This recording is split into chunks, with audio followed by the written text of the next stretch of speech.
Hello everyone, in this video tutorial we would like to demonstrate how you can sign a document on your iPhone 14 series device.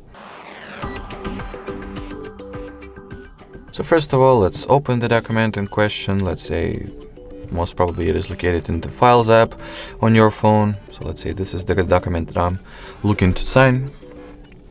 Then at the bottom right corner tap on this little markup option, then at the plus sign at the right and choose the signature.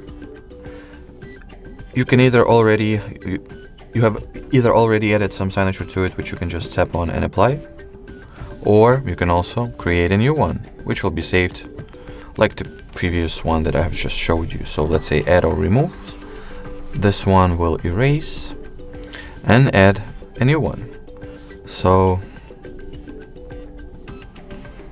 let's say this will be our signature.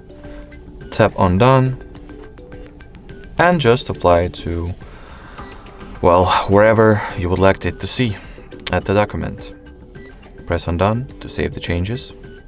And once we open the markup and, well, signature section again, we'll see that this signature that we have just created is saved over here.